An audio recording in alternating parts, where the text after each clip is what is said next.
வானொலியில் நீங்கள் கேட்டு மகிழ்ந்த தென்கட்சி கோ சுவாமிநாதன் அவர்களின் இன்று ஒரு தகவல் கதைகளை கேட்கலாம். இந்த உலகத்துல நாம நல்லபடியா இருக்கணும்னா அதுக்கு முக்கியமா தேவைப்படுறது ரெண்டு. ஒன்று செல்வம், இன்னொன்று அறிவு. சரி, இது ரெண்டுல சிறந்தது எது அப்படின்னு ஒரு கேள்வி கேட்டா என்ன பதில் சொல்றது? இதே கேள்வியை ஹசரத் அலி அவர்கள்கிட்ட கேட்டாங்களாம். அவர் ஒரு பெரிய அறிஞர். கேள்வி கேட்டவங்களும் சாதாரண ஆட்கள் இல்லை, இவங்களும் அறிஞர்கள். ஒரு நாள் ஹசரத் அலி அவர்கள்கிட்ட 10 அறிஞர்கள் வந்தாங்களாம். ஐயா, நாங்கள் 10 பேரும் உங்ககிட்ட ஒரே கேள்வியை தான் கேட்க வந்திருக்கிறோம், ஆனால் எங்கள் 10 பேருக்கும் நீங்கள் தனித்தனியாக பதில் சொல்ல முடியுமா அப்படின்னு கேட்டிருக்காங்க. அதாவது அவங்க ஒரே கேள்விக்கு இவர்கிட்ட இருந்து 10 விதமான பதில் எதிர்பார்க்குறாங்க. சரி, கேளுங்க, என்ன கேள்வி அப்படின்னார் அவர். அப்போ தான் அவங்க கேட்டாங்களாம், செல்வம், அறிவு, இது ரெண்டுல சிறந்தது எது? இதுதான் கேள்வி. ஹசரத் அலி என்ன பண்ணார் தெரியுமா? அவங்கள ஒவ்வொருத்தராக கூப்பிட்டார். ஒவ்வொரு விதமான பதிலை சொல்லி அனுப்புனார்.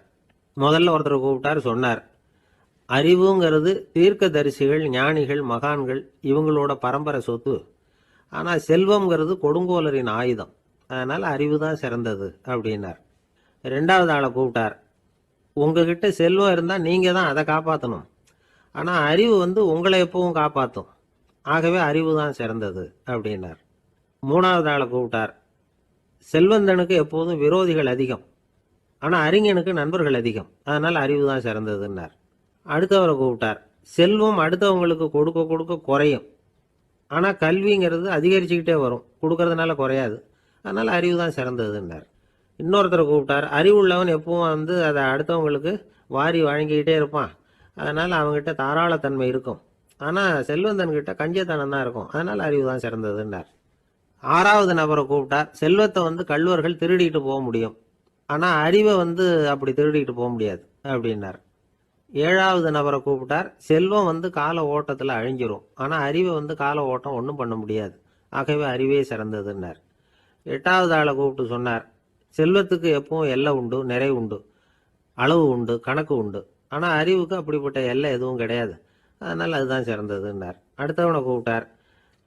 செல்வம் உள்ளத்தில் உள்ள ஒளியை போக்கிவிடும், இருட்டை உண்டாக்கிவிடும், விரிந்த மனப்பான்மையை குறுகலாக்கிவிடும். ஆனால் அறிவு அப்படி இல்லை, இருண்ட உள்ளத்தில் ஒளியை பாய்ச்சி அதை விசாலப்படுத்துது. அதுதான் சிறந்ததுன்னார்.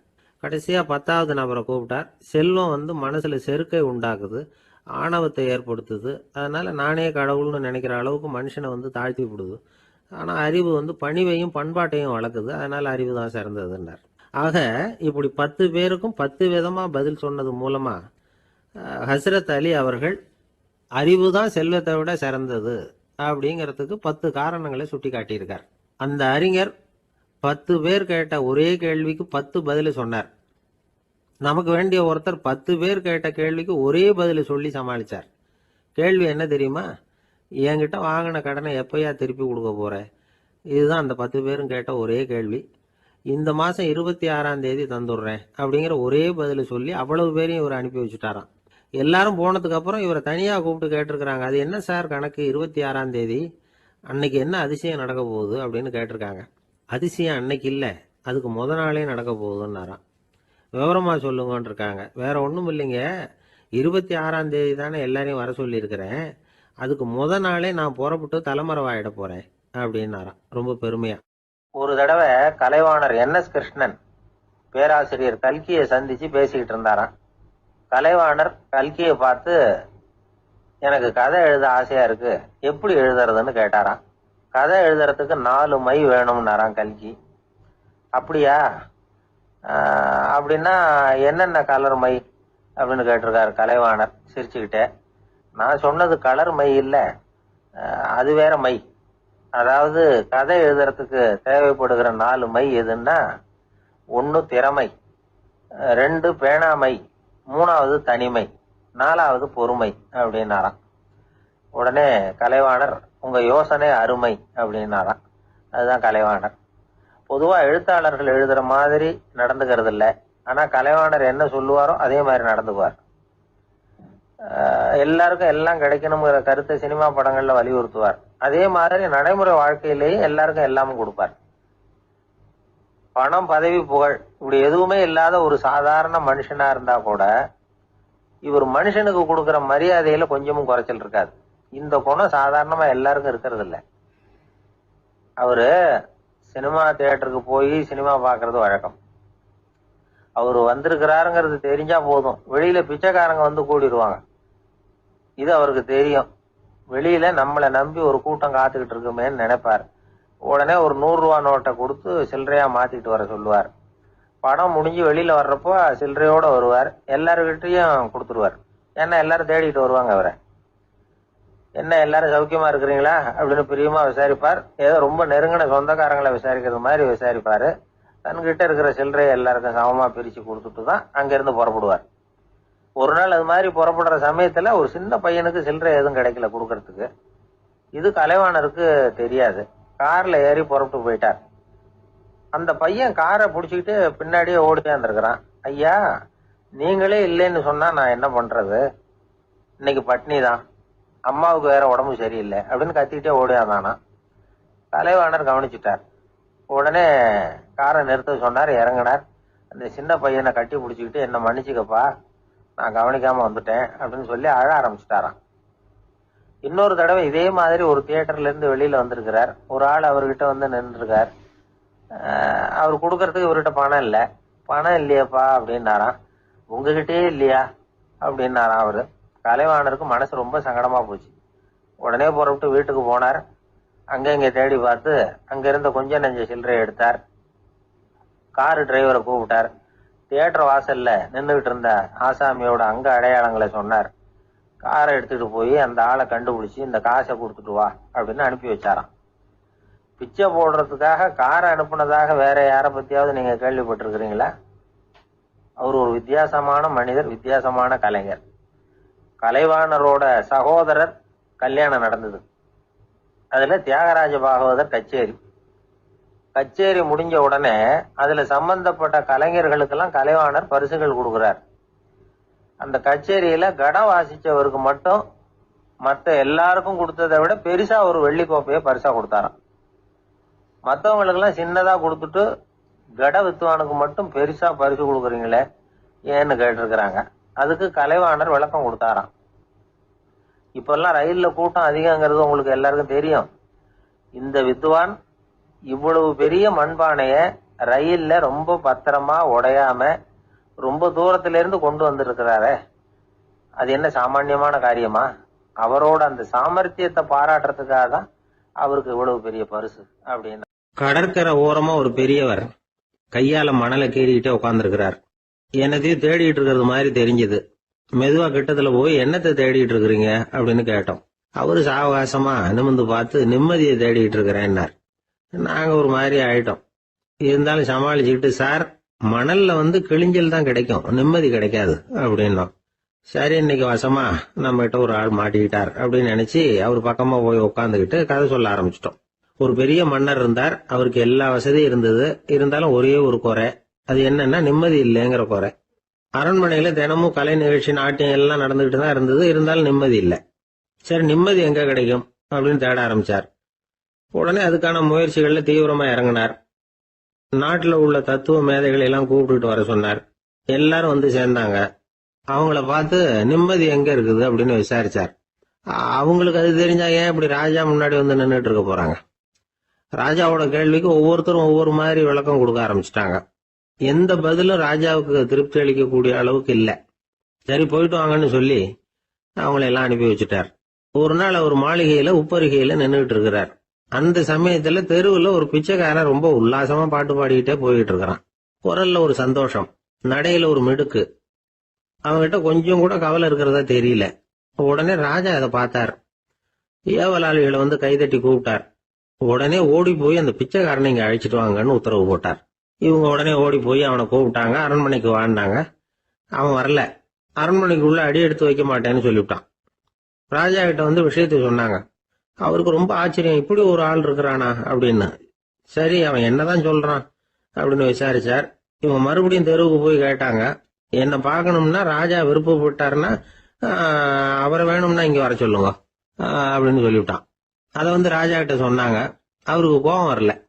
இவ்வளவு சுதந்திர உணர்வோட இருக்கிறவன் சாதாரண ஆளா இருக்க முடியாது அப்படின்னு நினைச்சார். உடனே கிடுகிடுன்னு இறங்கி தெருவுக்கு வந்தார். பிச்சைக்காரங்கிட்ட போனார். நீ கவலைப்படாம சந்தோஷமா பாடிட்டு போறியே, அது எப்படி முடியுது உன்னால அப்படின்னு கேட்டார். ஏன் அப்படி கேக்குறீங்கன்னு அவன், அதுக்கு இல்ல, எனக்கு அரண்மனையில எவ்வளவோ சுகபோகங்கள்லாம் இருக்கு, இருந்தாலும் நிம்மதி இல்ல, இது ஏன்னு எனக்கு தெரியல. இந்த தேசத்துல உள்ள அறிஞர்களை எல்லாம் கூப்பிட்டு கேட்டு பார்த்துட்டேன், அவங்களுக்கும் தெரியல. உன்னை கேட்டா தெரியும்னு நினைச்சேன், அதனாலதான் சந்திக்கிறதுக்கு ஆசைப்பட்டேன், ஆனா நீ வரமாட்டேன்னுட்டியே அப்படின்னார். பிச்சைக்காரன் கடகடன்னு சிரிக்க ஆரம்பிச்சுட்டான். மகிழ்ச்சிக்கும் உங்களுக்கும் தடையா இருக்கிறது இந்த மாளிகை தான். இதை விட்டுட்டு வெளியில வந்துட்டா நிம்மதி தேடிட்டு வந்துரும்னா. நான் அரசன், எனக்குன்னு கடமைகள் இருக்கு, அதையெல்லாம் விட்டுட்டு எப்படி வர முடியும்னார் ராஜா. ரெண்டும் ஒரே நேரத்துல கிடைக்கணுங்கிறது முடியாத காரியம். உங்க சுகபோகத்துக்கு விலையாதான் உங்க நிம்மதியை கொடுத்துக்கிட்டு இருக்கிறீங்க. என்ன பாருங்க, என்கிட்ட எதுவும் இல்ல, அதனால எதுவும் போயிடுமோங்கிற பயமும் இல்ல, நிம்மதியா இருக்கிறேன் அப்படின்னா அவன். ராஜா உடனே சந்தோஷப்பட்டு தன்னுடைய மேலங்கியை எடுத்து அவனுக்கு பரிசா கொடுத்தாராம். அவன் சிரிச்சுக்கிட்டே அதை வாங்க மாட்டேன்னு விட்டானான். இதை நீங்க எனக்கு கொடுக்கறதுனால எந்த பயனும் இல்ல, அதே நேரத்துல அதை வாங்கிட்டேன்னா அடுத்த வினாடியிலிருந்து அதை எப்படி காப்பாத்துறதுங்கிற கவலை எனக்கு வந்து சேர்ந்துரும், அப்புறம் தூக்கம் வராது, நிம்மதி போயிடும் அப்படின்னானா. சொல்லிவிட்டு அவன் பாட்டுக்கு சந்தோஷமா பாடிட்டே போயிட்டான். நிம்மதி எங்க இருக்குங்கிறதையும் ராஜா தெரிஞ்சுக்கிட்டார். அந்த இடத்துக்கு தன்னால போக முடியாதுங்கிறதையும் அவர் புரிஞ்சுக்கிட்டார். இப்படி இந்த கதைய அந்த கடற்கரையில மணலை கீறிக்கிட்டே உட்கார்ந்துருந்தார அந்த பெரியவர்கிட்ட சொல்லி முடிச்சோம். அவர் முகத்துல ஒரு தெளிவு தெரிஞ்சது. எங்களை நிமிர்ந்து பார்த்தார். ரொம்ப நன்றிங்க, இப்ப எனக்கு தெரிஞ்சு போச்சு, நிம்மதி வேணும்னா அதுக்கு என்ன பண்ணணும்னு இப்ப நல்லா புரிஞ்சுக்கிட்டேன் அப்படின்னார். என்ன புரிஞ்சுக்கிட்டீங்கன்னு கேட்டோம். இனிமே இந்த பக்கம் வந்தா உங்க கண்ணுல படாத இடமா பார்த்து உட்காரணும்னு புரிஞ்சுக்கிட்டேன் அப்படின்னார். ஆரம்ப காலத்துல ஒரு குரு, அப்போ ஒரு சீடன் இருந்தான். அது வேடிக்கையான குரு, வேடிக்கையான சீடன். ஒரு ஆசிரமம். ஒரு நாள் ஒருத்தன் அவசரமா அந்த குருவை தேடி வந்திருக்கிறான். என்ன விஷயம்னு விசாரிச்சார் குரு. உங்க சீடர் என்னை அடிச்சுட்டார் அப்படின்னு புகார் பண்ணானா அந்த ஆள். குரு சீடனை கூப்பிட்டார். அடிச்சியா இந்த ஆளை அப்படின்னு கேட்டாராம். ஆமான் இருக்கான் சீடன். ஏன் அடிச்சே அப்படின்னு கேட்டாராம்.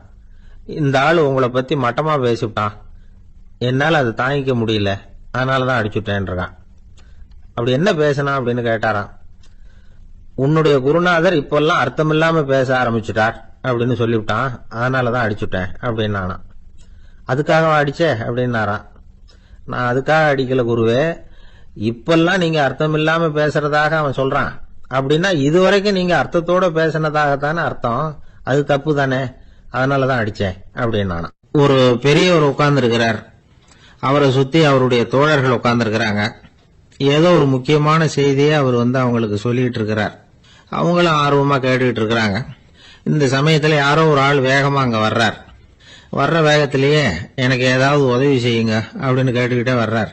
கேட்கறது உதவி, ஆனா குரல் மிரட்டுறது மாதிரி இருக்கு, அதட்டி கேட்கறது மாதிரி இருக்கு.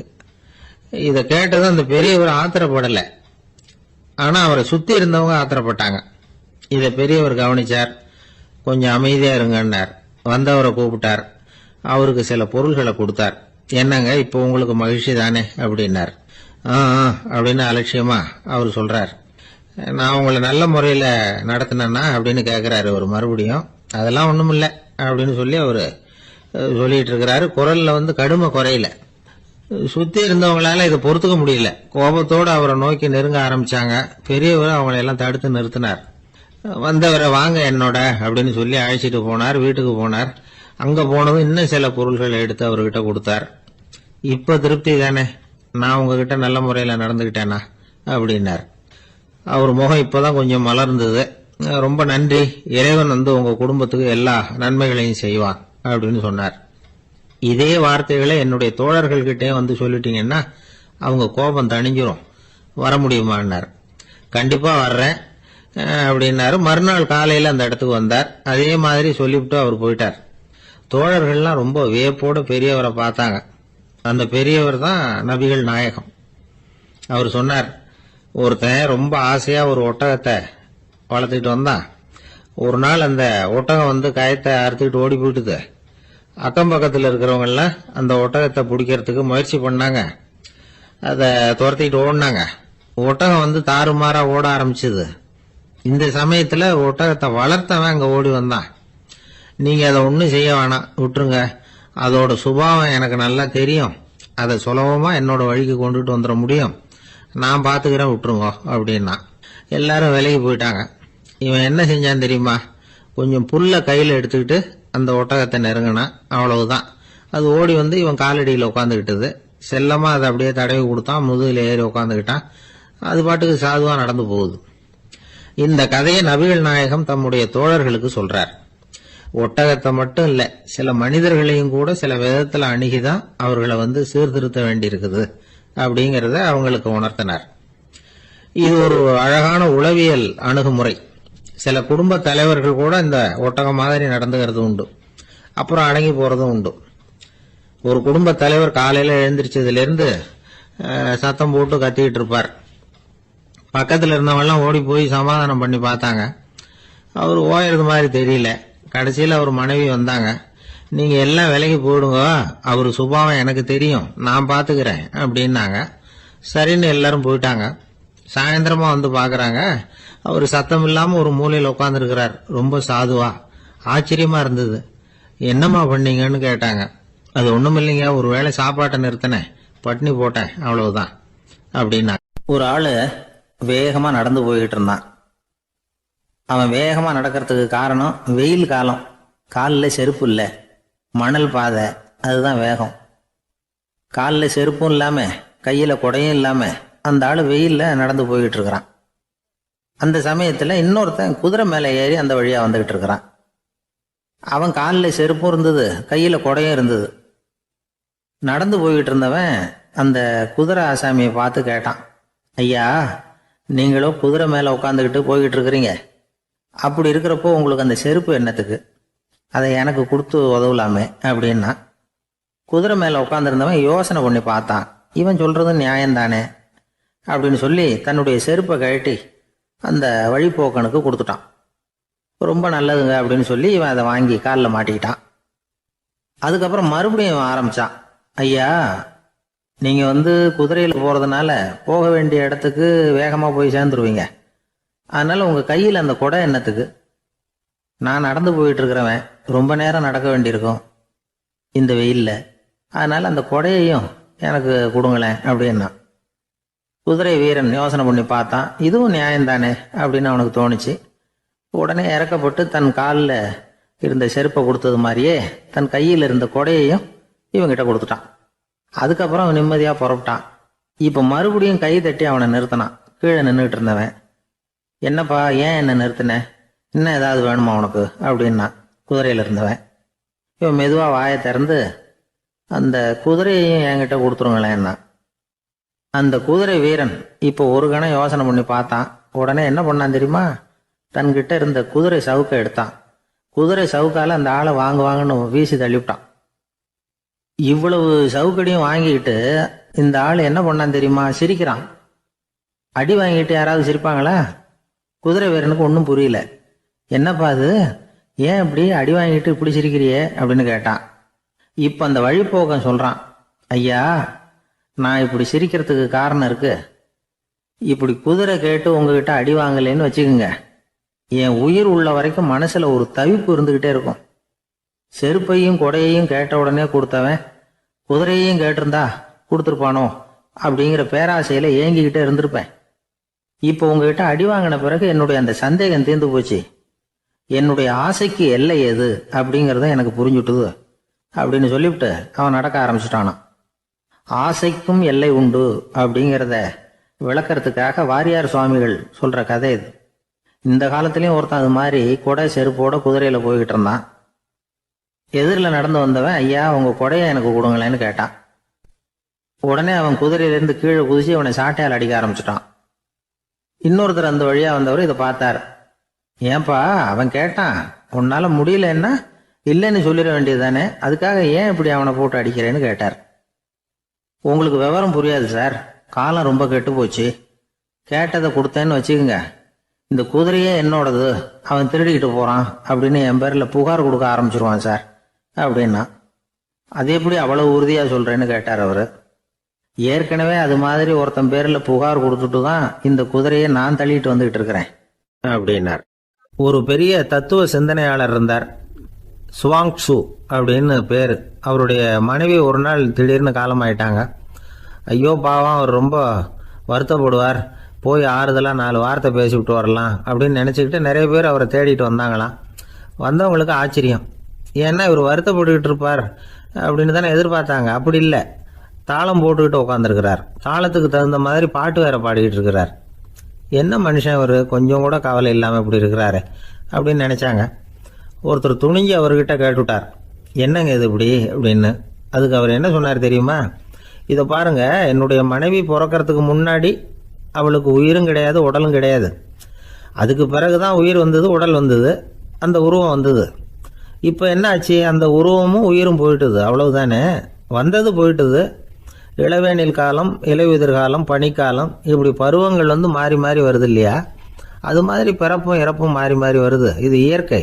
இதுக்காக அழுதா அது எப்படி அப்படின்னாராம். ஞான தெளிவு அடைஞ்சவங்களுக்கு எல்லாமே சுகம்தான். திருவள்ளுவரும் அதை தான் சொல்றார். உறங்குவது போலும் சாக்காடு, உறங்கி விழிப்பது போலும் பிறப்பு. தூங்குறதுக்கெல்லாம் நாம் வருத்தப்பட்டுக்கிட்ட இருக்கிறோமா? இன்னைக்கு தூங்க வேண்டியிருக்குதே, இன்னும் கொஞ்சம் நேரத்தில் நான் தூங்க வேண்டியிருக்கு அப்படின்னு சொல்லி யாராவது அழுதுகிட்டு இருப்பாங்களா? அதனால் இந்த உலக வாழ்க்கையினுடைய இயல்பை வந்து யதார்த்தத்தை நாம் தெளிவாக புரிஞ்சுக்கணும். அப்படி புரிஞ்சுக்கிட்டால் நாம் கவலை இல்லாமல் வாழ முடியும். ஒரு வயசான தாத்தா பாட்டி 60 வருஷத்துக்கு முன்னாடி அவங்களுக்கு கல்யாணம் ஆச்சு. ஒன்றாவே வாழ்ந்தாங்க, ஒன்றாவே இறந்து போனாங்க. இப்போ அவங்க 2 பேரும் சொர்க்கத்துக்கு போய் சேர்ந்தாங்க. அங்கே எல்லா வசதியும் இருந்தது. ஒரு பெரிய பங்களாவே இவங்களுக்கு ஒதுக்கி கொடுத்தாங்களாம். இதுக்கு எவ்வளவு வாடகைன்னு கேட்டார் தாத்தா. வாடகையெல்லாம் கிடையாது, இலவசம் அப்படின்னார் அங்கே இருந்தவர். அந்த வீட்டுக்கு பின்னாடி ஒரு பெரிய புல்வெளி இருந்தது. இதில் விளையாட ஏதாவது கட்டணம் உண்டான்னு கேட்டிருக்கார் தாத்தா. அதெல்லாம் ஒன்றும் கிடையாது, பணம்லாம் கட்ட வேண்டியதில்லை அப்படின்னார் அவர். பக்கத்தில் ஹோட்டல் மாதிரி ஒரு பெரிய கட்டடம், உள்ள சாப்பாட்டு மேஜைகள், அது மேலே விதவிதமான பலகாரங்கள். சாப்பாட்டுக்கெல்லாம் எவ்வளவு அப்படின்னு விசாரிச்சாராம் தாத்தா. அதுதான் சொன்னேனே, இங்கே எல்லாமே இலவசம்தான், எது வேணும்னாலும் சாப்பிட்லாம், எவ்வளவு வேணும்னாலும் சாப்பிட்லாம் அப்படின்னாரா. நீங்கள் சொல்கிறீங்க அப்படி, ஆனால் நான் வந்து சர்க்கரை சேர்த்துக்கக்கூடாது, உப்பு சேர்த்துக்கக்கூடாது, பாட்டி கையால் எப்பவும் பத்திய சாப்பாடு தான் அப்படின்னாராம் தாத்தா. இதை பாருங்கள், இங்கே உங்களுக்கு அந்த கவலையும் வேண்டியதில்லை. இங்கே நீங்கள் ஸ்வீட்டு சாப்பிட்லாம், காரம் சாப்பிட்லாம், உங்களுக்கு எந்த நோயும் வராது அப்படின்னாராம் அங்கே சொர்க்கத்தில் இருந்தவர். இதை கேட்ட உடனே அந்த தாத்தா பக்கத்தில் நின்ன பாட்டியை பார்த்து கத்தினாராம், அடி பாவி, எல்லாத்தையும் கெடுத்துட்டியே, நீ எனக்கு பத்திய சாப்பாடு போடாமல் கண்டதை திங்க விட்டுருந்தா 10 வருஷத்துக்கு முன்னாடியே நான் இங்கே வந்து சேர்ந்துருப்பேனே அப்படின்னாராம். பக்தின்னு சொல்கிறோம் இல்லையா, அது வந்து 3 வகைப்படும் அப்படிங்கிறார் ஒரு பெரியவர். அது என்ன 3 வகைன்னா, தெய்வ பக்தி, அடியார்கள் பக்தி, குரு பக்தி.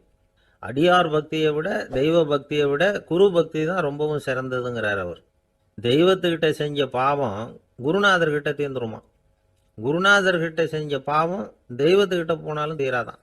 இப்படி பெரியவங்களாம் சொல்லி வச்சிருக்கிறாங்க.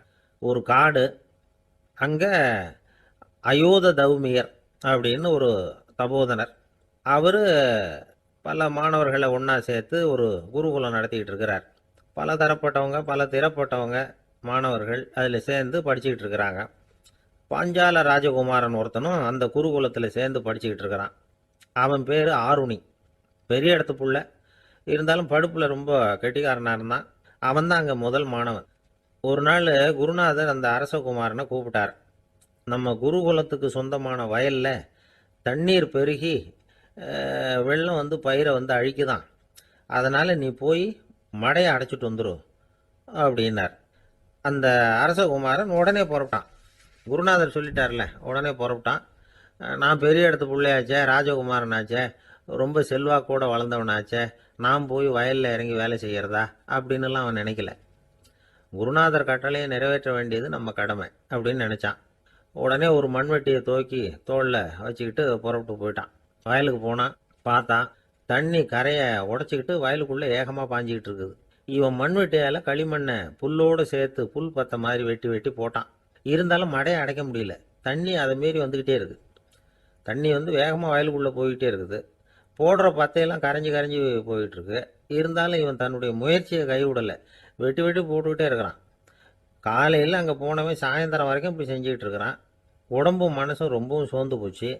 இருந்தாலும் குருநாதர் இட்ட கட்டளையை நிறைவேற்றாமல் இருக்கிறோமேங்கிற ஒரு குறை அவனுக்கு இருக்குது. குரு கட்டளையை நிறைவேற்றாத நான் வந்து இன்னமும் இருக்கணுமா அப்படின்னு யோசனை பண்ண ஆரம்பிச்சிட்டான். என்ன செய்யலாம்னு பார்த்தான். நம்ம குருநாதர் இட்ட பணிக்காக இந்த உடம்பையே தியாகம் பண்ணலாம் அப்படின்னு முடிவு பண்ணான். தண்ணி பாயுதில்ல, அதுக்கு குறுக்க விழுந்து அப்படியே மடையை அடைச்சிக்கிட்டு அப்படியே படுத்துட்டான். இது மற்றவங்களுக்கு தெரியாது. அன்னைக்கு ராத்திரி ஒரு விளக்கு முன்னாடி உட்காந்து குருநாதர் பிள்ளைங்களுக்கு பாடம் சொல்லி கொடுத்துக்கிட்டு இருக்கிறார். வரிசையில் இருக்கக்கூடிய ராஜகுமாரனை காணலை. நம்ம ஆருணி எங்கே போனா அப்படின்னு சொல்லி மற்ற மாணவர்களை விசாரித்தார்.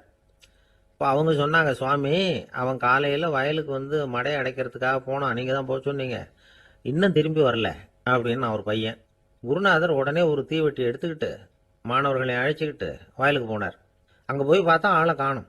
ஆருணி ஆருணின்னு சொல்லி சத்தம் போட்டு கூப்பிட்டு பார்க்குறார். நான் இங்கே இருக்கேன் குருநாதா அப்படின்னு காலுக்கு அடியிலேருந்து ஒரு சத்தம் வருது.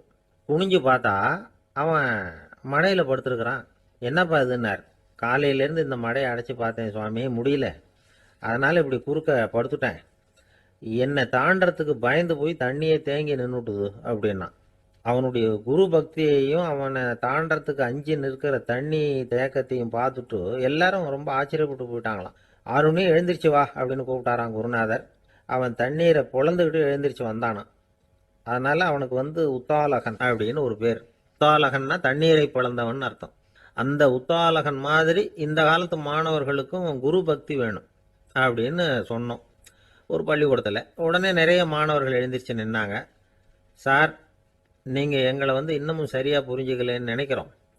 அன்னைக்காவது ஒருத்தன் அப்படி இருந்தான், இன்னைக்கு ஏகப்பட்ட உத்தாலகர்கள் இருக்கிறோம்.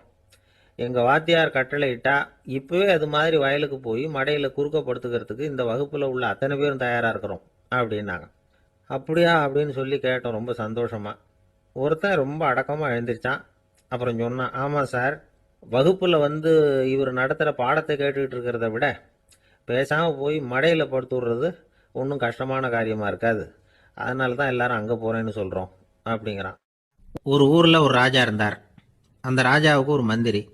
ராஜா ரொம்ப நியாயமானவர், நேர்மையானவர், கண்டிப்பானவர். தப்பு செய்கிறது யாராக இருந்தாலும் தண்டனை கொடுப்பார். வேண்டியவங்களுக்கு ஒரு நியாயம், வேண்டாதவங்களுக்கு ஒரு நியாயங்கிறதெல்லாம் அவர்கிட்ட கிடையாது. ஒரு சமயம் அரசவையில் அந்த அமைச்சரே வந்து விதிமுறைகளுக்கு புறம்பா ஏதோ நடந்துகிட்டு இருக்கார். மன்னருக்கு கோபம் வந்துட்டுது. உடனே அந்த அமைச்சரை கிட்டத்தில் கூப்பிட்டு அவர் கன்னத்தில் ஓங்கி ஒரு அறை கொடுத்துட்டாராம். உடனே அந்த அமைச்சர் என்ன பண்ணார் தெரியுமா, நேராக போனார். அங்கே நின்றுக்கிட்டு இருந்த இன்னொருத்தர் கன்னத்தில் ஓங்கி அரைஞ்சார். அரை வாங்கினவர் திகைச்சு போயிட்டார். இவர் ஏன் நம்மளை வந்து அரைகிறார் அப்படின்னு யோசனை பண்ணார். மன்னரும் திகைச்சு போயிட்டார். நாம இவரை அரைஞ்சா அதுக்காக இவர் போய் இன்னொருத்தர் அரையணுமா அப்படின்னு யோசனை பண்ணார். அவர் இவருக்கு என்ன பைத்தியமானு கூட நினைக்க ஆரம்பிச்சுட்டார். ஆனால் என்ன ஆச்சுன்னா, அப்புறம் அமைச்சர் அவர் கவனிச்சுக்கிட்டு இருந்தாரா, அவர் இன்னொருத்தர் அரைஞ்சார் இல்லையா, அந்த அறை வாங்கின ஆசாமியை பார்த்து கத்திக்கிட்டு இருந்தார். யார்? அமைச்சர்.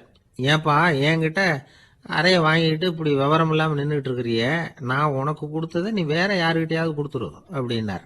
உடனே அந்த ஆள் பார்த்தான், தனக்கு அடுத்தபடியாக நின்றுட்டு இருந்தவனை ஓங்கி ஒரு அறை அரைஞ்சான். அவன் கன்னத்தை தடவிட்டே யோசனை பண்ணான். இது ஏதோ புரிஞ்சுக்கிட்ட மாதிரி அடுத்தாப்புல நின்றுட்டு இருந்தவனை அரைஞ்சான். இப்படி இந்த அறை வந்து மாறி மாறி போய்கிட்டே இருக்குது. ஊரு பூரா பிரயாணம் பண்ண ஆரம்பிச்சுட்டுது. அன்னைக்கு ராத்திரி அந்த ராஜா படுக்கிறதுக்காக போனார். அந்த நேரம் பார்த்து அவர் கன்னத்தில் பலார்னு ஒரு அறை விழுந்தது. நம்மளே அரையிறது யாரு அப்படின்னு அதிர்ச்சியோட மன்னர் திரும்பி பார்க்குறாரு. அரைஞ்சது அவரோட மனைவி. என்னாச்சு உனக்குன்னு கத்துனார் ராஜா. உங்களுக்கு தெரியாதா, ஊர் பூரா ஒருத்தர் மாற்றி ஒருத்தர் மூலமாக இந்த அறை வந்து பிரயாணம் பண்ணிட்டு வருது அப்படின்னாங்க அந்த அம்மா. அப்படின்னா ஆரம்பித்த இடத்துக்கே வந்துட்டுதா அப்படின்னாராம் மன்னர். என்ன சொல்கிறீங்கன்னு கேட்டிருக்காங்க. இவர் விவரத்தை சொன்னாராம். அப்படின்னா நீங்கள் ஆரம்பித்து வச்ச இந்த விளையாட்டை நான் முடிச்சு வச்சுட்டேன் அப்படின்னாங்களாம் அந்த அம்மா. மறுநாள் காலை மறுபடியும் அரசவை கூடிச்சு அந்த அமைச்சர் மன்னரை பார்த்து கேட்டார், என்ன மகாராஜா, என்கிட்ட கொடுத்ததை திருப்பி வாங்கிட்டீங்களா அப்படின்னாராம். இப்படி நடக்கும்னு நான் எதிர்பார்க்கவே இல்லைன்னார் மன்னர். ஆனால் நான் எதிர்பார்த்தேன். அது எங்கே போயிட போகுது, ஊர் பூரா சுற்றி கடைசியில் உங்ககிட்ட தான் வந்து சேரும் அப்படிங்கிறது எனக்கு தெரியும் அப்படின்னார் அமைச்சர். இந்த கதை வந்து வேடிக்கையாக இருந்தால் கூட இதில் உள்ள கருத்து முக்கியமானது. இந்த உலகத்தில் பல கருத்துக்கள் இப்படி தான் மாறி மாறி சுற்றி வந்துக்கிட்டே இருக்குது. நம்மளும் ஒருத்தன் தன்னுடைய நண்பன் ஒருத்தனை கடத்தரில் பார்த்தான். உடனே ஓடி போய் பலார்னு ஒரு அறை கொடுத்தானான். அவன் கன்னத்தை தடவிட்டு ஏன்டா என்ன அரைஞ்சேன்னு கேட்டிருக்கான். நீ ஏன்டா என்ன முட்டாள்னு என் மனைவிட்ட போய் சொன்னேன் அப்படின்ட்டுருக்கான் அவன். உன்னை ஒரு முட்டாள்னு சொன்னதுக்காகவா நீ என்ன அரைஞ்ச அப்படின்னு கேட்டிருக்கான் இவன். டேய், நான் அதுக்காக அறையலப்பா, அது ஒரு பெரிய ரகசியம் நான் முட்டாளுங்கிறது. அந்த ரகசியத்தை நீ வந்து ஏன் எங்கள் வீட்டில் போய் சொன்னேன், அதுக்காக தான் அரைஞ்சேன். அப்படின்னானா. துருக்மேனியாவில் அஷ்காபாத் அப்படின்னு ஒரு நகரத்தில் ஒரு புவியியல் விஞ்ஞானி இருந்தார். அவர் ஒரு நாய்க்குட்டி வளர்த்தார். ஒரு நாள் முன்னிரவு நேரம் ஒரு மேஜைக்கு முன்னாடி உட்காந்து அந்த விஞ்ஞானி ஏதோ கணக்கு போட்டுக்கிட்டு இருக்கிறார். அவருக்கு ஒரு சின்ன பெண் குழந்தை, அது தொட்டிலில் தூங்கிட்டு இருக்குது. அந்த நாய்க்குட்டியும் ஒரு மூலையில் படுத்து அது பாட்டுக்கு தூங்கிட்டு இருந்தது. ஒரே அமைதி. அந்த நேரத்தில் திடீர்னு அந்த நாய்க்குட்டி துள்ளி எழுந்திரிச்சது. நேராக குழந்தைகிட்ட ஓடிச்சு. அந்த குழந்தைய அது போட்டிருந்த ட்ரெஸ்ஸோடு சேர்த்து கவ்வி தூக்குச்சு. தூக்கிட்டு வாசல் பக்கம் ஓடிச்சு. நாய்க்குட்டி குழந்தைய கவ்வி தூக்க முடியுமாங்கிற சந்தேகம் உங்களுக்கு இல்லையா? நீங்கள் நம்ம ஊர் நாய்க்குட்டியவே பார்த்து பழக்கப்பட்டிருக்கீங்க. அதனால் நம்புறதுக்கு சிரமமாக இருக்கும். அந்த ஊர்ல எல்லாம் அது ரொம்ப ஸ்ட்ராங்காக இருக்கும். ஒரு ஏதோ கண்ணுக்குட்டி மாதிரி இருக்கும். விஞ்ஞானி அதை பார்த்துட்டார். உடனே அந்த நாய்க்கு வெறி பிடிச்சிட்டுதுன்னு முடிவு பண்ணிட்டு தன்னோட கை துப்பாக்கி எடுத்துக்கிட்டு ஓடி வந்தார். அவர் வெளியில் நாய்க்குட்டி எங்கே அப்படின்னு பார்த்து தேடுறார். அந்த நேரத்தில் அந்த வீடு இடிஞ்சு விழுது. காரணம் பூமி அதிர்ச்சி. இப்படி பூமி அதிர்ச்சி உண்டாக போகுதுங்கிறது அந்த நாய்க்குட்டிக்கு முன்னாடியே தெரிஞ்சு போச்சு. அதுதான் குழந்தைய தூக்கிட்டு வெளியில் ஓடி வந்திருக்குது. அது மூலமாக அந்த குடும்பத்தையே காப்பாற்றிருக்குது அந்த நாய்க்குட்டி. இந்த சம்பவம் நடக்கிறதுக்கு 3 நாளைக்கு முன்னாடியே சில பிராணிகளுக்கு இப்படி நடக்க போகுதுங்கிறது தெரிஞ்சிருக்குதான். ஆமாம், அந்த நகரத்தில் 3 நாளைக்கு முன்னாடியே பாம்பு, பல்லி இதெல்லாம் அது தங்கியிருந்த வலையை விட்டு வெளியில் ஓடி வந்துட்டுது. அதே மாதிரி அங்கே இருந்த புறாவெல்லாம் பறந்து போயிடுச்சான். இதே மாதிரி யுகோஸ்லோவியாவில் கூட ஒரு நகரம். அங்கே ஒரு நாள் ராத்திரி ஒரு மிருக காட்சி சாலையில் திடீர்னு ஒரு பெரிய கலவரம், கூச்சல், குழப்பம். அங்கே இருந்த கழுதை, புலி, யானை, பறவை எல்லாம் கண்ணாபின்னான்னு கத்த ஆரம்பிச்சுட்டுது. நீர் யானை அதுக்குன்னு போடப்பட்டிருந்த தடுப்பையே தாண்டி குதிச்சு வெளியில் வந்துட்டுதான். மறுநாள் தான் எல்லாருக்கும் விஷயம் புரிஞ்சுது. அடுத்த நாள் காலையில் அங்கே பூமி அதிர்ச்சி உண்டாயிட்டுது. இப்போ பாருங்க, அதாவது மனுஷனை போய் தீர்க்க தரிசி அது இதுன்னு சொல்லிட்டு இருக்கிறோம். இவனை விட அது பரவாயில்லைன்னு தோணுது. அதாவது மிருகங்கள் ஒன்று நடக்க போகுதுங்கிறத முன்னாடியே புரிஞ்சுக்குதே. சரி, இதெல்லாம் எப்படி அது முன்கூட்டி புரிஞ்சுக்குது? அதுதான் படைப்பு ரகசியம். அதை கண்டுபிடிக்கிறதுக்கு தான் மனுஷன் ஆராய்ச்சி பண்ணிட்டு இருக்கிறான். விஞ்ஞானிகளோட ஆராய்ச்சியெல்லாம் ஒரு பக்கம் இருக்கட்டும், வீட்டுக்குள்ளேயே சில ஆராய்ச்சி பண்ணி பாருங்களேன். இப்போ சில யோசனை சொல்லி அதை சோதனை பண்ணி பாருங்க அப்படின்னு ஒருத்தர் சொன்னாராம். அதாவது இப்போ மழை வருமா வராதா அப்படின்னு தெரிஞ்சுக்கணுமா, உடனே ஒரு பூனைக்குட்டி பின்னாடியே மெதுவாக போய் அது என்ன செய்யுதுன்னு கவனித்து பார்க்கணும். பூனைக்குட்டி தன்னோட பாதத்தினால சுகத்தில் அப்படி கீறிக்கிட்டு இருக்கும். அப்படி கீறினா கண்டிப்பாக மழை வரும். சில சமயம் பூனைக்குட்டி அப்படியே மல்லாந்து படுத்துக்கிட்டு பாதத்தை உயர தூக்கும், அப்படியும் இப்படியும் புரளும். இப்படி செஞ்சதுன்னா அன்னைக்கும் மழை இருக்காது. அதனால் முன்னாடி இருந்தது மழை வர்றதுக்கு அறிகுறி, இது மழை இல்லைங்கிறதுக்கு அறிகுறி. பறவைகள், பிராணிகள் இதுகளோட நடவடிக்கைகளை பார்த்துட்டு அதையெல்லாம் அடிப்படையாக வச்சு தான் காலநிலையை கண்டுபிடிக்கிற கருவிகளை கண்டுபிடிச்சிருக்கிறாங்க. வாத்து இருக்குல்ல, சில சமயம் தன்னோட அழகை தன்னோட இறகுகளில் அப்படியே புதைச்சிக்கும். அப்படி செஞ்சால் குளிர்காலம் வரப்போகுதுன்னு அர்த்தம். பருவநிலை குளிராக மாறப்போகுதுங்கிறதுக்கு இதுதான் அறிகுறி. சிட்டுக்குருவி இருக்குதுல்ல, அதெல்லாம் புழுதியில் உழுந்து புரளும். சிறகுகளை படபடன்னு அடிச்சுக்கும். அப்படி செஞ்சால் மழை வரப்போகுதுன்னு அர்த்தம். ஒன்று மட்டும் நாம் நல்லா தெரிஞ்சுக்கணும். இயற்கையின் சீற்றம்னு சொல்கிறோம் இல்லையா, இயற்கை ஏன் நம்ம மேலே கோவப்படுது? இயற்கையை நாம் அனுசரித்து போகிறதில்ல, அதனால் கோவப்படுது. காடுகளை அழிக்கப்படாது, விலங்குகளை கொல்லப்படாது, இயற்கை ஏற்படுத்தி வச்சிருக்கிற சமநிலையை கெடுக்கப்படாது. அதை புரிஞ்சுக்கிட்டு வாழ்ந்தோம்னா பூமியும் நடுங்காது, நாமளும் நடுங்க வேண்டிய அவசியம் இருக்காது. ஒருத்தர் இருந்தார், சாராய கடைக்கு போனாராம். நிறைய சாப்பிட்டார். அப்புறம் சொன்னார், இது ரொம்ப அற்புதமான சரக்கு போல இருக்கு. உள்ளே போன உடனே இந்த பூமியே நடுங்கிறது மாதிரி இருக்கு எனக்கு அப்படின்னாராம். இதுக்கு கடைக்காரர் சொல்லியிருக்கார், நீங்கள் சாப்பிட்டது வெறும் பச்சை தண்ணி தாங்க, இப்போ ஏற்பட்டிருக்கிறது நிஜம் பூமி அதிர்ச்சி அப்படின்னா. இன்பம் துன்பம் இது ரெண்டும் சேர்ந்தது தான் வாழ்க்கை. இது எல்லாரும் சொல்லிட்டு இருக்கிற ஒரு உண்மை. அது சரி, இது ரெண்டும் வர்றதுக்கு என்ன காரணம்? துறவி ஒருத்தர் யோசிச்சு பார்த்துருக்கார். இன்ப துன்பம் தோன்றுவதற்கு முக்கியமாக 6 காரணங்கள் உண்டு அப்படிங்கிறார் அவர். அது என்னங்கிறத நாமளும் தெரிஞ்சு வச்சுக்குவோமே. இப்போ முதல் காரணம் சுயநலம். ஒரு தாயார் தன்னுடைய சுயநலம் கருதி தன்னுடைய மகன் இன்பமாக இருக்கணும்னு ஆசைப்படுறாங்க. மகனும் அப்படியே ஆசைப்படுறான். அதனால் தாயாரின் இன்ப துன்பங்களை பார்த்துட்டு மகனும் இன்ப துன்பம் அடையிறான். அந்த அம்மாவுக்கும் அதே நிலைமை தான். 2வது காரணம் உறவு. நான் துறவியான பிறகு கூட உறவுங்கிற காரணத்தினால தான் தாயாருடைய சுக துக்கங்களை கண்டு நானும் சுக துக்கம் அடைகிறேன். என் தாயாருடைய நிலைமையும் இதுதான் அப்படிங்கிறார் ஒரு துறவி. 3வது காரணம் என்னன்னா அறிமுகம். எனக்கு அறிமுகமான ஒருத்தரை ரயில் நிலையத்தில் சந்திக்கிறேன். அவர் தன்னுடைய பணப்பையை எங்கேயோ தொலைச்சி விட்டு வருத்தப்பட்டு இருக்கிறார். நானும் வருத்தப்படுறேன். அந்த சமயத்தில் யாரோ ஒருத்தர் இதுதானே அவங்க பணப்பை அப்படின்னு சொல்லி கொண்டாந்து நீட்டுறார். பணப்பையை தொலைச்சவர் சந்தோஷப்படுறார், நானும் சந்தோஷப்படுறேன். இது அந்த துறவி சொல்கிற அனுபவம். 4வது காரணம் என்னன்னா கருணை. எனக்கு முன்னே பின்ன தெரியாத ஒருத்தனை யாரோ ஒருத்தன் அடிச்சு காயப்படுத்தி போடுறான். கருணை காரணமா நான் அதுக்காக துக்கப்படுறேன். 5வது காரணம் எதையும் நம்புறது. ஒரு பசுமாட்டை ஒரு முரணை அடிச்சுக்கிட்டு இருக்கிறான் அப்படின்னு ஒருத்தர் வந்து நம்மகிட்ட சொல்றாருன்னு வைங்க, உடனே நான் துக்கப்படுறேன். இன்னொருத்தர் வந்து அந்த முரணனை போலீஸ்காரங்க பிடிச்சிட்டு போயிட்டாங்கன்னு சொல்றாரு, நான் உடனே சந்தோஷப்படுறேன். 3வதா ஒருத்தர் வந்து முதல் 2 பேரும் சொன்னது பொய்யுங்கிறார். அப்போ நான் இன்ப துன்பம் ரெண்டுமே இல்லாம நிம்மதியா இருக்கிறேன். இது ஒரு விதம். அடுத்தது 6வது காரணம் என்னன்னா தன்மயமாகுதல். ஒரு நாவல் படிச்சுக்கிட்டு இருக்கிறோம், அதுல வர்ற பாத்திரங்களோட நாம ஒன்றி போயிடுறோம். அதுல வர்ற பாத்திரங்கள் சிரிச்சுதுன்னா நாமளும் சிரிக்கிறோம், அது அழுதுன்னா நாமளும் அழறோம். அதெல்லாம் வந்து அந்த துறவி சொல்ற அனுபவ உண்மைகள். இன்ப துன்பம் இது ரெண்டும் தோன்றுவதற்கு சுயநலம், உறவு, அறிமுகம், கருணை, எதையும் நம்புறது, தன்மயமாகிறது, இது எல்லாம் தான் முக்கிய காரணம் அப்படின்னு அவர் சொல்றார். ஆக கூடி ஒட்டு மொத்தமா யோசனை பண்ணி பார்த்தா பிற பொருள்கள் மீது பற்றுதல் காரணமா தான் நாம வந்து இன்ப துன்பம் அடையிறோம் அப்படிங்கிறத புரிஞ்சுக்க முடியுது. மனுஷன் வந்து இன்ப துன்பம் அடையறதுக்கு 7வது காரணம் கூட ஒன்று உண்டு அப்படின்னு சொல்லிட்டே வந்தார் ஒருத்தர். அது என்ன அப்படின்னு கேட்டோம். அதுதான் சார் இந்த நீங்க சொல்லிட்டு வர்ற இன்று ஒரு தகவல்னார். எப்படி சொல்றீங்கன்னு கேட்டோம். இன்று ஒரு தகவல் கேட்க ஆரம்பிக்கிறப்போ மனசுல இன்பம், ஆரம்பிச்ச உடனே இது ஏற்கனவே கேட்ட சமாச்சாரமாச்சே அப்படின்னு நினைக்கிறப்போ துன்பம் அப்படின்னு அதுக்கு ஒரு விளக்கம் கொடுத்தார் அவர். ஒரு வயசான பாட்டியின் தாத்தாவும் ஒரு பூங்காவில் உட்காந்து பேசிக்கிட்டு இருக்கிறாங்க. அவங்களுக்கு கல்யாணம் ஆகி 53 வருஷம் ஆச்சு. பிள்ளைங்கள்லாம் படிச்சு பெரிய பெரிய வேலையில் இருக்கிறாங்க. பேரன் பேத்திகளும் நல்ல நிலைமையில் இருக்கிறாங்க. இந்த தாத்தாவும் பாட்டியும் சிரிச்சு பேசிக்கிட்டு இருந்ததை ஒரு பெரியவர் பார்த்தார். அவருக்கு ஆச்சரியமா இருந்தது. இந்த வயசுலயும் இவ்வளவு அந்யோன்யமா இவங்க பேசிக்கிட்டு இருக்கிறாங்களே அப்படின்னு நினைச்சார். சரி நேரிலேயே கேட்டுருவோமே அப்படின்னு நினைச்சுக்கிட்டு கிட்ட போனார். உங்க மன வாழ்க்கையின் வெற்றிக்கான ரகசியம் என்ன அப்படின்னு கேட்டார்.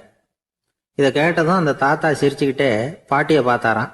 அதுக்கப்புறம் சொன்னாராம், நான் இந்த அம்மாவை கல்யாணம் பண்ணிட்டதுக்கும் எங்களுடைய இல்வாழ்க்கை இவ்வளவு நாளா பலம் குறையாம மகிழ்ச்சியா இருக்கிறதுக்கும் காரணம் ஒண்ணுதான். அது என்ன காரணம்னா எங்களுக்கு இடையில பொதுவா நிறைய குறைகள் உண்டு, அதுதான் காரணம் அப்படின்னாராம். அவர் சொல்றது சரிதான் அப்படிங்கிறது மாதிரியே அந்த பாட்டியும் அவரை நிமிர்ந்து பார்த்தாங்களாம். இந்த பெரியவர் மறுபடியும் அந்த பாட்டியை பார்த்து அதே கேள்வியை கேட்டிருக்கார். உங்களுடைய நீண்டகால மன வாழ்க்கைக்கு கிடைச்ச வெற்றி எதனாலேன்னு சொல்ல முடியுமா அப்படின்னு கேட்டாராம். அவங்களும் சிரிச்சுக்கிட்டே பதில் சொன்னாங்களாம். என்ன பதில் தெரியுமா? சில பேரை நாம குறிப்பிட்ட பண்புகளுக்காக நேசிக்கிறோம், வேற சிலரை நாம அந்த பண்புகள் இல்லாத குறைகளுக்காகவே விரும்பி பழகிறோம் இல்லையா அப்படின்னு கேட்டுட்டு தலையை குனிஞ்சுக்கிட்டாங்களாம் அந்த பாட்டியம்மா. அவங்க அப்படி சொன்னதை கேட்டதும் இவருக்கு புதுசா ஞானம் பிறந்தது மாதிரி இருந்துதான். இதுதான் மனம் நிறைந்த மன வாழ்க்கை அப்படிங்கிறார் சுவாமி சின்மயானந்தர். பண்புகளை எப்படி நேசிக்க முடியுதோ அதே மாதிரி பண்புகள் இல்லாத குறைகளையும் நேசிக்க முடியும். மனசுதான் காரணம். ஒரு மேல்நாட்டு தம்பதி, அவங்களும் தாத்தா பாட்டி தான். அவங்க 2 பேரும் ஒரு பூங்காவில் உட்காந்து சிரிச்சு பேசிக்கிட்டு இருக்கிறாங்க.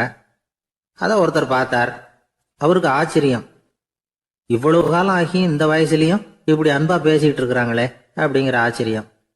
கிட்ட நெருங்கி போனாரு. கேட்டார், ஏன் தாத்தா உங்களுக்கு கல்யாணம் ஆகி எவ்வளவு வருஷம் ஆச்சுன்னார். 55 வருஷம் ஆச்சுன்னாராம் அவரு. இன்னமும் இவ்வளவு சந்தோஷமா இருக்கிறீங்களே, அதுக்கு என்ன காரணம்னு கேட்டிருக்கார். அதுக்கு என்ன காரணம்னா இதுவரைக்கும் எங்களுக்குள்ள சண்டையே வந்ததில்லை அப்படின்னாராம். அது எப்படி முடியும்னு கேட்டிருக்கார் இவர் ஆச்சரியமா. அந்த தாத்தா சொல்ல ஆரம்பிச்சாராம், பாருப்பா, எங்களுக்கு கல்யாணம் ஆன புதுசுல நானும் என்னுடைய மனைவியும் ஒரு குதிரை மேலே ஏறி ஒரு காட்டு வழியா போய்கிட்டு இருந்தோம். கொஞ்ச தூரம் போனதும் அந்த குதிரை எடக்கு பண்ணிச்சு. நான் உடனே கீழே இறங்கி அந்த குதிரையை பார்த்து, இது உனக்கு முதல் தடவை அப்படின்னு மிரட்டலா சொல்லிவிட்டு ஏறி உக்காந்தேன். மறுபடியும் போனோம். கொஞ்சம் தூரம் குதிரை நல்லபடியா நடந்து போச்சு. மறுபடியும் எடக்கு பண்ண ஆரம்பிச்சுட்டுது.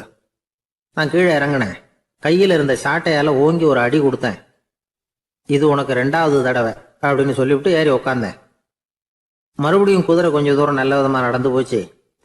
அப்புறமும் எடக்கு பண்ண ஆரம்பிச்சுட்டுது. அந்த சமயத்துல ஒரு ஆற்று பாலத்தை கடந்து போய்கிட்டு இருக்கிறோம். நான் கீழே இறங்கினேன். என்னுடைய மனைவியையும் கீழே இறங்க சொன்னேன். அந்த குதிரையை பிடிச்சி அப்படியே ஆத்துல தள்ளி விட்டுட்டேன். தள்ளி விட்டுட்டு, இது உனக்கு கடைசி தடவை அப்படின்னு சொன்னேன். அதை பார்த்ததும் என் மனைவி பதறி போயிட்டாங்க. போய், ஐயோ பாவம், என்ன இப்படி பண்ணிவிட்டீங்க, உங்களுக்கு மனசுல கொஞ்சம் கூட இறக்கமே இல்லையா அப்படின்னாங்க. நான் மெதுவா இவங்க பக்கம் திரும்பி, இது உனக்கு முதல் தடவை அப்படின்னேன். அவ்வளவுதான், அன்னையிலேருந்து இன்னைய வரைக்கும் ஒரு நாள் கூட எங்களுக்குள்ள சண்டையே வந்ததில்லை அப்படின்னு விளக்கம் கொடுத்தார் அந்த தாத்தா. மனிதர்கள்ல சில பேர் ரொம்ப வித்தியாசமா நடந்துக்குவாங்க. மற்றவங்களுக்கு அது ரொம்ப ஆச்சரியமா கூட இருக்கும். அந்த ஆள் ஒரு மாதிரி பார்த்து நடந்துக்கோ அப்படின்னு கூட சொல்றது உண்டு. இவங்களை பார்த்து நாம பித்து குளியும்போம். உளவியல் இவங்களை எக்ஸென்ட்ரிக்ஸ் அப்படின்னு சொல்லுது. இவங்களை மனநோயாளிகள்னு தவறா புரிஞ்சுக்க கூடாது. அவங்க வேற, இவங்க வேற. எக்ஸென்ட்ரிக்ஸ் பத்தின சில விவரங்கள் ஒரு புத்தகத்துல இருக்கு. அதாவது ஸ்காட்லாந்துல ஒரு உளவியல் மருத்துவர் அதை எழுதியிருக்கிறார். அவர் பேரு டாக்டர் டேவிட் வீக்ஸ். அவருக்கு ஒரு உதவியாளர் இருந்தாராம். அவர் பேரு கேட் வுட். இவங்க 2 பேரும் சேர்ந்து இங்கிலாந்து பூரா சுத்தி பார்த்திருக்காங்க. 3 வருஷம் சுத்தினாங்களாம். நான் சொன்னது மாதிரி ஒரு மாதிரியா இருக்கிற ஆசாமிகள் பல பேரை சந்திச்சு பேசி அவங்கள பத்தி ஆய்வுலாம் நடத்தி இருக்கிறாங்க. அப்படி நடத்தி அதை ஒரு புத்தகமா எழுதியிருக்கிறாங்க. நிறைய பேசி பார்த்துட்டு அவங்க சொல்லி இருக்கிறத கேட்டா ரொம்ப ஆச்சரியமா இருக்குது. நாம இவங்களை பார்த்து பித்துக்குழிங்கிறோம், எக்ஸென்ட்ரிக்ஸ் அப்படின்னு சொல்றோம், கிண்டல் கூட பண்றோம். ஆனா அவங்களோட அறிவு ரொம்ப தெளிவானதான். இந்த ஆராய்ச்சியாளர்கள் சொல்றாங்க. அவங்க உடல் நலமும் ரொம்ப நல்லா இருக்குதான், உடம்புலயும் எந்த கோளாறும் இல்லையா. அவங்களுக்கு மகிழ்ச்சியும் அதிகமா, ஆயுளும் அதிகமா. அவங்கள பல பேர் என்ன சொல்றாங்கன்னா, நீங்க நினைக்கிறது மாதிரி இல்லை நாங்க, ஆனா நாங்க மற்றவங்கள்ல இருந்து வேறுபட்ட தன்மை உள்ளவங்க அப்படிங்கறத ஒத்துக்கிறாங்களாம்.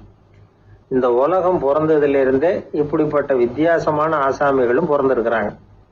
சரி, அப்படிப்பட்டவங்க எப்படி இருப்பாங்க? இப்ப ஒரு மகாராஜா தன்னோட நாய்க்கு லட்சக்கணக்கில் பணம் செலவு பண்ணி கல்யாணம் பண்ணி வச்சிருக்கிறார். ஒரு கோடீஸ்வரர் தான் வளர்த்துக்கிட்டு இருந்த பூனைகளுக்கு தன்னோட சொத்து பூராவை எழுதி வச்சிருக்கிறார். இது மாதிரி ஒருத்தர் 2 பேர் இல்ல, நிறைய பேர் உண்டு. சில பேர் எப்படி தெரியுமா, அவங்களுக்கு வசதியில எந்த குறையும் இருக்காது. வீடு, காரு, பணம் எல்லாம் தாராளமா இருக்கும். அப்படி இருந்தாலும் அவங்க கிட்ட ஒரு பழக்கம் இருக்கும். யாராவது ஒரு நண்பர் வீட்டு விசேஷத்துக்கு போயிருப்பார், இல்லைன்னா ஒரு கடைக்கு போயிருப்பார். அவங்க ரொம்பவும் மரியாதையா வரவேற்று எல்லாம் பண்ணிட்டு இருப்பாங்க. ஆனா இவரு அவங்களுக்கு தெரியாம ஏதாவது ஒரு பொருளை திருடி பாக்கெட்ல போட்டுட்டு வந்துருவார். அப்படி வந்தாதான் இவருக்கு திருப்தி. பல பேர் அவங்க வளர்த்த பிராணிகளுக்கு பளிங்கு கல்லால சமாதி கட்டி வச்சிருக்கிறாங்க. இப்படிலாம் பண்றாங்க. பல பேர் அவங்களுக்கு பிடித்தமான ஒருத்தர் எப்படியோ அதே மாதிரி தலைமுடி, தாடி வச்சுக்கிறது, உடை உடுத்திக்கிறது, மலை குகையில போய் குடியிருக்கிறது, இப்படி எவ்வளவோ வினோதமான நடவடிக்கைகள். இவங்களையெல்லாம் ஆய்வு பண்ணின டாக்டர் வீக்ஸ் என்ன சொல்றாரு தெரியுமா? பொதுவா இவங்க உயர்ந்த புத்திசாலிகளா இருக்கிறாங்க. ஒருமைப்பட்ட மனம், கருமையுமே கண்ணான பண்பு, தனிமையை நாடுற மனப்பான்மை எல்லாம் இவங்களுக்கு உண்டு. அவங்கள பல பேர் அவங்க பெற்றோருக்கு முதல் குழந்தை அல்லது ஒரே குழந்தை இப்படிதான் இருக்கிறாங்க. இது மாதிரியானவங்க பெண்கள் 1 பங்குன்னா ஆண்கள் 2 பங்கு. இவங்கெல்லாம் ஆக்கப்பூர்வமான செயல் செய்யறாங்க. அப்படிப்பட்டவங்களா தான் இருக்கிறாங்க. அடுத்தவங்க கிட்ட அன்பு காட்டுறவங்களா இருக்கிறாங்க, உற்சாகம் ஊட்டுறவங்களா இருக்கிறாங்க. அவங்களுடைய ஆக்கப்பூர்வமான பணிகளுக்கு ஊக்கம் கொடுத்தா அவங்க மன சந்தோஷமும் உடல் நலமும் பெருகும், ஆயுளும் கூடும். இதெல்லாம் அந்த டாக்டருடைய கண்டுபிடிப்பு. பித்துக்குழித்தனத்துக்கும் மனநோய்க்கும் வித்தியாசம் உண்டுங்கிறத சொல்றதுதான் இந்த தகவல். அதனால 2ம் ஒண்ணுன்னு நினைச்சிடக்கூடாது. ஒரு நண்பன் ஒருத்தனை பத்தி சொல்றோம். அவன் எந்த வகைன்னு நீங்களே முடிவு பண்ணுங்களேன். அவன் ஒரு கல்யாண வீட்டுக்கு போய் சாப்பிட்டுட்டு வெளியில வந்தோம். அவன் கூட வெளியில வந்த உடனே ரொம்ப நேரமா தன்னோட செருப்பை தேடிட்டு இருந்தான். என்னப்பா இன்னுமா உன் செருப்பு கிடைக்கல அப்படின்னு கேட்டோம். இல்ல என்னது முன்னாடியே கிடைச்சுட்டுது, அதை விட நல்லதா ஏதாவது கிடைக்குமான்னு பாக்குறேன் அப்படின்னா. ஊர்ல ஒரு ஞானி இருந்தார். ஒரு நாள் அவரை தேடிட்டு ஒருத்தர் வந்தார். வந்தவர் ஞானியை பார்த்து ஒரு கேள்வி கேட்டார். ஐயா, உங்களுடைய சாதனை என்ன? இதுதான் அவர் கேட்ட கேள்வி. இத கேட்டதும் அந்த ஞானி நிமிர்ந்து இவரை பார்த்தார். அப்புறம் சொன்னார், அது ஒன்றும் பெரிய விஷயம் இல்லை, அது ரொம்ப எளிமையான ஒண்ணு. எப்ப எனக்கு பசிக்குதோ அப்ப நான் சாப்பிட்டுருவேன், எப்ப எனக்கு தூக்கம் வருதோ அப்ப நான் தூங்கிடுவேன், அவ்வளவுதான் அப்படின்னார். கேள்வி கேட்டவர் ஒரு மாதிரி ஆயிட்டார். ஐயா, இதே தானே நாங்களும் செய்யறோம், இதுல என்ன அதிசயம் இருக்கு அப்படின்னார். இப்ப அந்த ஞானி சொன்னாராம், இங்கதான் நீங்க தப்பு பண்றீங்க அப்படின்னாராம். அப்படியான்னாரு இவரு. ஆமா அப்படின்னாராம். நீங்க செய்யற தவறு எனக்கு புரியுது. ஏன்னா நான் உங்களை மாதிரி நான் வாழ்ந்து பார்த்திருக்கிறேன். அதனால என்னுடைய அனுபவத்துல உங்களுக்கும் எனக்கும் உள்ள வித்தியாசத்தை உணர முடியுதுன்னாரா. என்ன சொல்றீங்க, எனக்கு ஒன்னும் புரியலையேன்னாரா இவரு. இத பாருங்க, சாப்பிடுறதுங்கிறது நாம 2 பேருக்கும் பொதுவான ஒரு காரியம்தான். ஆனா நீங்க சாப்பிடுறதுக்கும் நான் சாப்பிடுறதுக்கும் வித்தியாசம் இருக்கு அப்படின்னாராம். என்ன வித்தியாசம்னு கேட்டிருக்காரு. நீங்க பசி இல்லாத பொழுது சாப்பிடுறீங்க, இப்போ சாப்பிடுற நேரம் வந்துட்டுது அப்படிங்கறதுக்காக சாப்பிடுறீங்க. சாப்பாடு ருசியா இருக்கு அப்படிங்கறதுக்காக சாப்பிடுறீங்க. எது தேவைங்கிறது தெரியாம சாப்பிடுறீங்க. அது மாதிரி தூக்கமும் உங்களுக்கு ஒரு பழக்கமா போட்டுது. இப்போ இது தேவையா இல்லையா அப்படிங்கறத பத்தி நீங்க யோசிச்சு பாக்குறது இல்ல. சாப்பிடும் பொழுது 1000 வேலைகளை மனசுல நினைச்சுக்கிட்டு இருப்பீங்க. அதனால அது சாப்பிடுதலா இருக்காது. அதே மாதிரி நீங்க தூங்கும் பொழுதும் அது தூங்குதலா இருக்காது. ஏகப்பட்ட கனவுகள் வரும். உங்க மனசு மேலும் மேலும் கனவுகளை உருவாக்கி கொண்டே இருக்கும்.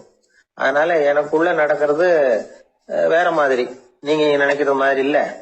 எனக்குள்ள நடக்கிறது எப்படின்னா, நீங்க செய்யறது மாதிரி இல்ல. தூக்க உணர்வு வந்த உடனே தூங்குதல் மட்டுமே நடைபெறும். அதுதான் என்கிட்ட நடக்கிறது அப்படின்னாரா அந்த ஞானி. இப்ப வித்தியாசம் புரியுதா? அந்த ஞானி சாப்பிடுறத அனுபவிக்கிறார், அது எக்ஸ்பீரியன்ஸ். நாம அப்படி இல்ல, மனம் போன போக்குல சாப்பிடுறோம். இது இன்டெலிஜிங். இது ரெண்டுலயும் செயல்ல வேறுபாடு இல்ல, விழிப்புணர்வுல தான் வேறுபாடு இருக்கு. அவர் சாப்பிடும் பொழுது ஒரு சாட்சி மனோபாவத்தோட சாப்பிடுறார். எவ்வளவு தேவையோ அவ்வளவுதான் சாப்பிடுறாரு. ஏன்னா அவருடைய விழிப்புணர்வு முழுமையா செயல்படுது. அதனால அவர் சாப்பிடும் பொழுது நம்மை விட மகிழ்ச்சியா இருக்கிறார். நாம அப்படி இல்ல, வயிற்றை நிரப்புறதுக்காக சாப்பிடுறோம். இன்னும் சொல்ல போனா சாப்பிடும் பொழுது நாம அங்கேயும் இருக்கிறது இல்ல, எங்கேயோ போயிடுறோம். உடம்பு மட்டும்தான் அங்க இருக்கும். ஆனா ஞானி அப்படி இல்ல, அவர் சாப்பிடும் பொழுது சாப்பிடுதல் மட்டுமே இருக்கும். எந்த ஒரு செயலையும் விழிப்புணர்வோட செய்யலாம், மனம் போன போக்கிலையும் செய்யலாம். விழிப்புடன் செய்யறப்போ செய்யும் செயல் நம்ம அனுபவமாகிறது, அவ்வளவுதான். இதெல்லாம் பெரிய தத்துவம் மாதிரி தெரியும். இருந்தாலும் நாம புரிஞ்சுக்க வேண்டியது என்னன்னா, எந்த காரியத்தை செஞ்சாலும் அதுல முழு ஈடுபாடு வேணுங்கிறது முக்கியம். அந்த அளவுக்கு முதல்ல நம்மளை மாத்திட்டா போதும். ஆனா நம்ம ஆளுங்க அந்த அளவுக்கு இருக்கிறது இல்ல, எல்லாமே அரைகுறை தான். கேட்டா ஞாபகம் மருதி. ஒருத்தன் என்ன பண்ணானா, விமான டிக்கெட் வாங்கிக்கிட்டு ரயில்வே ஸ்டேஷனுக்கு வந்துட்டான். அப்புறம் தான் புரிஞ்சுது தவறுதெல்லாம் இங்க வந்துட்டோம்ங்கிறது. உடனே அவசரமா விமான நிலையத்தை நோக்கி ஓடி இருக்கிறான். அங்க போய் கவுண்டர்ல கேட்டிருக்கான், மேடம் நான் தவறுதலா ரயில்வே ஸ்டேஷனுக்கு போயிட்டேன், இப்ப விமானத்தையும் தவற விட்டுட்டேன், அடுத்த பிளைட்ல எனக்கு இதை மாத்தி தர முடியுமான்னு கேட்டிருக்கான். முடியாதுன்னாங்களாம் அந்த அம்மா. ஏன்னு கேட்டானா, ஏன்னா இப்ப நீங்க வந்திருக்கிறது பஸ் ஸ்டாண்டு அப்படின்னாங்களாம். என்ன சார் உங்க பையன் என்ன செஞ்சுட்டு இருக்கிறான் இப்போ அப்படின்னு கேட்டார் ஒருத்தர். அடிக்கடி கண்ணாடி முன்னாடி நின்று அழகு பார்த்துக்கிட்டு இருக்கிறான் சார் அப்படின்னாரு அப்பா. இளம் பருவம் இப்படிதான் இருக்கும், அதையெல்லாம் சாதாரணமா நினைச்சுடாதீங்க அப்படின்னாரு அவரு. என்ன சார் சொல்றீங்க, கண்ணாடி முன்னாடி நின்றுகிட்டு நேரத்தை வீணாக்கிக்கிட்டு இருக்கான், அதை ஒரு பெரிய விஷயமா நான் நினைக்கணுமா அப்படின்னாரு இவர். இளம் பருவத்துல இளைஞர்களுக்கும் சின்ன பொண்ணுங்களுக்கும் அடிக்கடி கண்ணாடியில பார்க்கணும்னு தோணும். அது வெறுமனே அழகு பார்க்கறது மட்டும் இல்ல, அவங்க தங்களையே தேடி கண்டுபிடிக்கிற ஒரு முயற்சி அது. இது ஒரு மனோதத்துவ விளைவு. இது வரைக்கும் சின்ன பிள்ளையா இருந்துட்டோம், இனிமே நாமளும் மற்றவங்க மாதிரி மனிதர்கள் தான் அப்படிங்கிற உணர்வு அவங்களுக்கு வருது. தங்களோட முகம் எப்படி இருக்குது, அழகு எப்படி இருக்கு, உடம்பு நேரம் எப்படி இருக்கு, முடி எப்படி இருக்கு அப்படிங்கறதெல்லாம் கண்டுபிடிக்கிறாங்க. அதுக்கப்புறம் இன்னொரு ஆணோ பொண்ணோ தன்னை கவனிக்கணும் அப்படின்னு நினைக்கிறாங்க. இதெல்லாம் மனோதத்துவ உண்மைகள், இதெல்லாம் இயற்கை. இதை பார்த்துட்டு பெத்தவங்க பிள்ளைங்க கெட்டு போட்டாங்க அப்படின்னு நினைக்கக்கூடாது, அவங்கள திட்டிகிட்டே இருக்கக்கூடாது. இன்னைக்கு பல குடும்பங்கள்ல இதுதான் நடந்துகிட்டு இருக்குது. மனுஷ வாழ்க்கையிலேயே இப்படியும் இல்லாத அப்படியும் இல்லாத ஒரு பருவம் இளம் பருவம். 13 இருந்து 19 வயசுக்கு உட்பட்ட ஆண்கள் பெண்கள் இந்த வகையை சேர்ந்தவங்க, டீனேஜ் குரூப். இவங்கள சின்னவங்கன்னு நினைச்சிட முடியாது, பெரியவங்கன்னு நினைச்சிட முடியாது. இவங்க ரொம்ப சென்சிட்டிவ். சமூகம் நினைச்சா இவங்களை நல்லவங்களாவும் ஆக்கலாம், கெட்டவங்களாவும் ஆக்கலாம். கொஞ்சம் அக்கறை எடுத்துக்கிட்டா பெரிய பெரிய மேதைகளையும் விஞ்ஞானிகளையும் உருவாக்கலாம். ஆனா நடக்கிறது என்ன தெரியுமா, அநேகமா இவங்களை யாருமே சரியா புரிஞ்சுக்கிறது இல்ல, இவங்களை சரியா நடத்துறதும் இல்ல. இது வரைக்கும் நாம சொல்றதை கேட்டுக்கிட்டு இருந்தான், இப்பெல்லாம் அவன் இஷ்டத்துக்கு நடக்க ஆரம்பிச்சுட்டான் அப்படின்னு வருத்தப்படுற பெற்றோர்கள் அதிகம். இது வருத்தப்படுற விஷயம் இல்ல, சந்தோஷப்பட வேண்டிய விஷயம். உங்க புள்ள சொந்தமா யோசிக்க ஆரம்பிக்கிறதும் நடந்துக்க ஆரம்பிக்கிறதும் ஒரு தப்பான விஷயமா? அவன் கடைசி வரைக்கும் உங்க பேச்சையே கேட்டுக்கிட்டு இருக்கணுங்கிறது என்ன நியாயம்? இன்னைக்கு இளைஞர்களை பெரியவங்க தப்பா புரிஞ்சுக்கிட்டு தவறா நடத்துறதுனாலதான் அவங்களுக்கு வெறுப்பு, எரிச்சல், மனக்கசப்பு எல்லாம் உண்டாகுது. பெத்தவங்க சரியா மதிக்கிறது இல்ல அப்படிங்கிற ஒரே காரணத்தினாலேயே வீணா போகிற பிள்ளைங்க இன்னைக்கு அதிகம். சரி, பெத்தவங்களுக்கு இன்னைக்கு என்னதான் புத்தி சொல்ல வர்றீங்க அப்படின்னு கேக்குறீங்களா? நாம எதையும் சொல்ல வரல. ஆனா அது சம்பந்தமான சில நிபுணர்கள் சொல்லி இருக்கிறத உங்க காதுல போட்டு வைக்கலாம். அது என்னன்னா, பிள்ளைங்க கிட்ட அன்பு செலுத்துங்க. குழந்தையா இருந்தப்போ எவ்வளவு பாசமா இருந்தீங்க, வளர வளர அதை ஏன் குறைச்சிக்கிறீங்க? பெத்தவங்களின் அன்பான வார்த்தைகளுக்கு ஏங்குறவங்க தான் இன்றைய இளைஞர்கள். அவங்க எதை சொன்னாலும் அதை அக்கறையா காது கொடுத்து கேளுங்க, அலட்சியப்படுத்தாதீங்க. அவங்க விரும்புறது உங்ககிட்ட இருந்து ஒரு மதிப்பும் மரியாதை அங்கீகாரம், இவ்வளவுதான். அவங்க அவங்களாவே முடிவுகள் எடுக்கட்டும், அதுக்கு நீங்க உதவியா இருங்க, அது போதும். மற்றவங்க முன்னாடி, முக்கியமா அவங்க நண்பர்கள் முன்னாடி அவங்கள பத்தி மட்டமா பேசாதீங்க. அவங்க கிட்ட பொய் சொல்லக்கூடாது.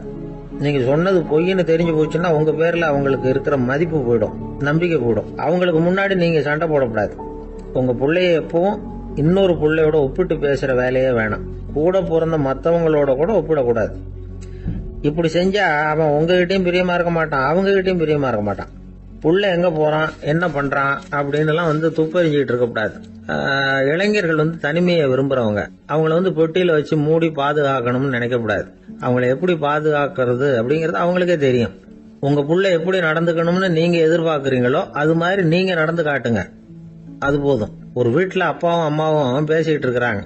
என்னங்க, நம்ம பொண்ணு பெரியவள் ஆயிட்டா, அடிக்கடி கண்ணாடி முன்னாடி போய் நின்றுகிட்டு இருக்கிறா, சீக்கிரமா ஒரு பையனை பார்த்து கல்யாணத்தை முடிக்காம இப்படி மசன்னு கல்லு மாதிரி உட்காந்துருக்கிறீங்களே அப்படின்னு சத்தம் போட்டாங்க. அந்த அம்மா, அவசரப்படாத, பாக்கிறதுக்கு கண்ணுக்கு அழகா லட்சணமா புத்திசாலியா ஒரு பையன் கிடைக்க வேணாமா, அதுதான் பாத்துக்கிட்டு இருக்கிறேன் அப்படின்னாரு அப்பா. இதுக்கு அந்த அம்மா சொல்றாங்க, எங்க அப்பா இப்படி எல்லாம் நினைச்சுக்கிட்டு இருந்திருந்தா எனக்கு கல்யாணமே ஆயிருக்காது தெரியுமா அப்படின்னாங்களாம். சீடன் வெளியூர் புறப்படுறதுக்கு தயாரா இருந்தான். ரொம்ப தூரம் போக போறான், திரும்பி வர நாளாகும். புறப்படுறதுக்கான ஆயத்த வேலைகள்ல ஈடுபட்டு இருந்தான். அந்த சமயம் பார்த்து இன்னொரு சீடன் அவங்கிட்ட வந்தான். நம்ம குரு உன்னை அழைச்சிட்டு வர சொன்னார், வா அப்படின்னு கூப்பிட்டான். இவன் உடனே புறப்பட்டு போனான். குருநாதரை பார்த்தான், அவரு காலில் விழுந்து வணங்கினான். வணங்கிவிட்டு எழுந்திரிச்சான். அவ்வளவுதான். குரு ஏதாவது உபதேசம் பண்ணுவாருன்னு எதிர்பார்த்தான். ஆனா நடந்தது என்ன தெரியுமா? குரு அவனுக்கு ஓங்கி ஒரு அடி கொடுத்தார். எதிர்பாராம இந்த அடியை வாங்கினதும் அந்த சீடன் அதிர்ந்து போயிட்டான். பக்கத்துல இருந்த மற்ற சீடர்களும் திகைச்சு போய் நின்னுட்டாங்க.